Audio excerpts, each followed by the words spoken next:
ప్రముఖ పుణ్యక్షేత్రం యాదగిరిగుట్ట శ్రీ లక్ష్మీ నరసింహస్వామి ఆలయంలో స్వర్ణ విమాన గోపురం ఇవాటి నుంచి భక్తులకు దర్శనమివ్వనుంది. సుమారు 80 కోట్ల రూపాయలతో 68 కిలోల బంగారాన్ని ఉపయోగించి పసిడి గోపురాన్ని సిద్ధం చేశారు. నేడు స్వర్ణ గోపురం ఆవిష్కరణ మహోత్సవంలో సీఎం రేవంత్ రెడ్డి సహా ప్రజా ప్రతినిధులు భక్తులు పాల్గొననున్నారు. తాజా వివరాలు మా ప్రతినిధి ఈశ్వర్ ప్రత్యక్ష ప్రసారం ద్వారా అందిస్తారు.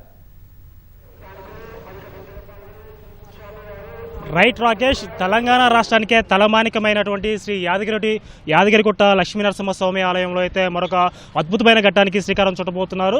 ఆ ఆలయ విమాన గోపురాన్ని మొత్తం కూడా ఇప్పటికే స్వర్ణమయంగా తీర్చిదిద్దారు. దీనికి సంబంధించి ఆ జిల్లా యంత్రాంగం కూడా అన్ని ఏర్పాట్లు పూర్తి చేసింది. అయితే ఇప్పటికే ఇక్కడ సీఎం రేవంత్ రెడ్డి కూడా ఈరోజు ఉదయం 11 గంటల సమయంలో అయితే యాదగిరిగుట్టకు చేరుకుంటారు. అనంతరం అక్కడ యాగశాలలో ఏర్పాటు చేసినటువంటి ప్రత్యేక పూజా కార్యక్రమంలో పాల్గొని దివ్య విమాన గోపురాన్ని ఆవిష్కరించడానికి కూడా అన్ని రకాల ఏర్పాట్లన్నీ కూడా పూర్తయ్యని చెప్పుకోవచ్చు.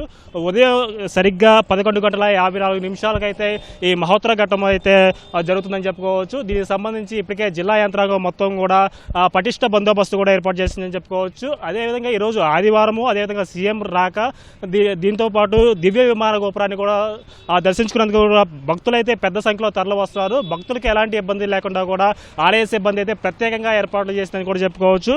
ఈ దివ్య విమాన గోపురం కూడా దేశంలో ఎక్కడా లేని విధంగా కూడా ఇక్కడ తీర్చిదిద్దారని చెప్పుకోవచ్చు. దేశంలోనే అత్యంత ఎత్తైన దివ్య గోపురంగా కూడా ఇది చెప్పుకోవచ్చు అనమాట. తిరుపతిలో ఉన్న దివ్య విమాన గోపురం మొత్తం కూడా 33 అడుగులు ఎత్తు ఉంటుంది. అయితే ఇక్కడ యాదగిరిగుట్టలో ఏర్పాటు చేసినటువంటి ఈ దివ్య విమాన గోపురం మొత్తం కూడా 50.5 అడుగుల ఎత్తు ఉంటుంది. అయితే దేశంలోనే ఇది అత్యంత ఎత్తైనటువంటి దివ్య విమాన గోపురంగా కూడా రికార్డు సృష్టించిందని కూడా చెప్పుకోవచ్చు. అయితే ఇప్పటికే ఈ దివ్య విమాన గోపురం ఆవిష్కరణకు సంబంధించినటువంటి ఈ నెల 19వ తేదీ నుంచి ఈ రోజు వరకు కూడా ఇటు మహాకుంభాభిషేకము, అదేవిధంగా సంప్రోక్షణ కార్యక్రమం మొత్తం కూడా అంగరంగ జరుగుతుంది. ఎవరైతే వామనమలై పీఠాధిపతి ఉన్నారో ఆ పీఠాధిపతి రామాంజనేయ స్వామి ఆ ప్రత్యక్ష పర్యవేక్షణలో కూడా ఈ మహోత్తర ఘట్టం మొత్తం కూడా జరుగుతుంది. ఉదయం కరెక్ట్గా 11:54 అయితే ఈ మహోత్తర ఘట్టం జరుగుతుంది.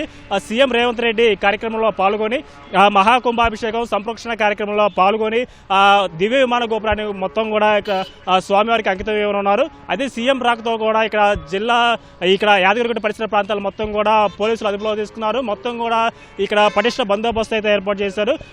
సరిగ్గా 11 గంటల సమయంలో అయితే ప్రత్యేక హెలికాప్టర్లో సీఎం రేవంత్ రెడ్డి ఈ ఆలయ ప్రాంగణానికి చేరుకుంటారు. యాదగిరిగుట్టకి ఇక్కడ ఏర్పాటు చేసినటువంటి హెలికాప్టర్ వద్దకు చేరుకుంటారు. అక్కడి నుంచి ప్రత్యేకంగా ఏర్పాటు చేసిన అతిథి గృహానికి చేరుకుంటారు. అక్కడ సాంప్రదాయ దుస్తులు ధరించి అక్కడి నుంచి ఇక్కడ యాగశాలకు చేరుకుంటారు. అక్కడ జరుగుతున్నటువంటి పూజా కార్యక్రమాలు ఏవైతే ఉన్నాయో సంప్రోక్షణ కార్యక్రమం, మహాకుంభాభిషేకం ఆ కార్యక్రమంలో పాల్గొని అక్కడి నుంచి ఆ దివ్య విమాన గోపురం వద్దకు చేరుకుంటారు. అక్కడ సరిగ్గా 11:54 అయితే ఈ దివ్య విమాన గోపురం ఆవిష్కరణ మహోత్తర ఘట్టం అయితే జరుగుతుంది. అక్కడ మహాకుంభాభిషేకం చేసిన తర్వాత ఆ స్వామివారికి అయితే సీఎం రేవంత్ రెడ్డి ఈ దివ్య విమాన గోపురాన్ని అంకితం చేయనున్నారు. ఇది ఇక్కడ ఉన్న తాజా సమాచారం. Over to you.